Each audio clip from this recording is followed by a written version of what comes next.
Don't stop. In August 2011, Ohio high school friends Derek Greenlee and Seth Stonerock thought so highly of their prank, which saw the two wrap a stop sign in plastic wrap to render it barely visible, that they opted to brag about it on Facebook. This would prove to be a rather clear criminal evidence after two elderly sisters failed to see the hidden sign and drove straight through, getting blindsided by an SUV which had the right of way. Older sister Mary was killed instantly while the younger Janine died later in a hospital. Both teens were charged with tampering with a traffic control device and involuntary manslaughter. A royal pranking. International news outlets were abuzz in December 2012 when the pregnant Duchess of Cambridge, Kate Middleton, was hospitalized with extreme morning sickness. So much so, in fact, that an Australian radio station decided to call the hospital while posing as the Queen to get a health update. Jacinta Saldana, a nurse at the King Edward Hospital, happened to fall for the hoax and transferred the call through to the on-call nurse. When the prank made headlines worldwide, Saldana crumbled under the weight of the unwanted attention and took her own life days later. Suicidal scare. Halloween was a special time of year for 16-year-old Kentucky native Jordan Moreland, who took pleasure in using the spooky holiday as an opportunity for pranking, particularly when it came to his younger sister. In preparing for the holiday in 2013, Jordan decided to frighten his sister by purportedly hanging from a noose in the family yard. It's hard to know what he was thinking, if he was thinking at all, but his little sister found him hanging unconscious and even with the help of their mother was unable to save him. People believe Jordan became disoriented while putting the noose around his neck and passed out once it tightened. Reversal of fortunes. A trio of friends embarking on a worldwide trek were pulled over for a pit stop near Queensland, Australia, when one friend pulled their car forward in a joking attempt to leave a straggling friend behind.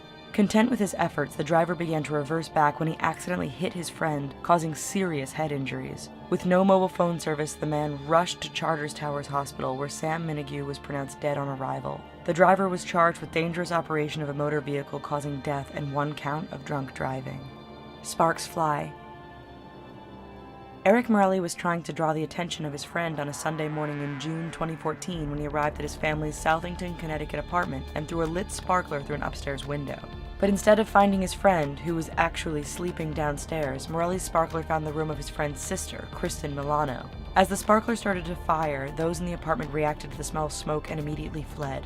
Believing that Kristen was out elsewhere, they were grateful that everyone was safe outside of the burned-down home until emergency responders notified them that her body had been found. Killer revenge.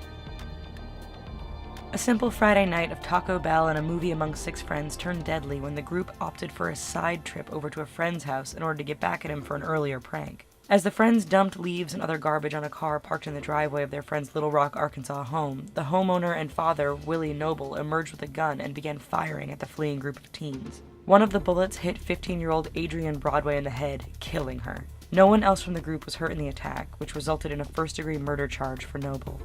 Bully brutality. A horrific case of bullying in Russia led to the tragic death of 17-year-old Sergei Kasper, a student at the Polytechnic College No. 8. On a school day in December 2014, fellow students attacked Kasper, wrapping him in plastic to render him immobile while dunking him in a toilet and dragging him back into a nearby classroom. During this time, Kasper lost his balance and fell forward, crushing his esophagus against the teacher's desk. As he fell to the floor amid student laughter, some began realizing the severity of the situation and called an ambulance. Incredibly, a teacher for the class witnessed the entire scene unfold and did nothing to stop it. A rapid descent. Peter Antum swore revenge when Danny Vasquez, a work colleague at a U.S. meat rendering plant in suburban Philadelphia, yanked his chair out from under him as a silly prank earlier that year. For Antum, a suitable response to a sore bum and some hurt pride was to fatally stab Vasquez the next day. Despite the help of horrified onlookers, Vasquez was later pronounced dead at the local hospital. Antum, meanwhile, was found by police hiding in a nearby shed with self-inflicted knife wounds of his own. He underwent surgery for his injuries and was charged with murder while hospitalized. Gun fun. Nicholas Bell was trying to put a scare into his sleeping friend Jeffrey Charbonneau over Thanksgiving weekend in 2010 when he shot what he believed to be an air rifle at Charbonneau. It turned out that Bell had shot a real, loaded, .22 caliber hunting rifle at his friend, hitting him in the chest and killing him. Remarkably, Bell had also shot Charbonneau 1 year earlier with a BB gun, and a video of the incident showing Charbonneau bleeding as Bell is heard laughing in the background. Bell served a year in prison for simple assault with a weapon and reckless endangerment, while also getting a deferred 7-year sentence for manslaughter. We hope you found this video interesting. Here are some links to some other videos that you might enjoy. Don't forget to click subscribe, and thanks.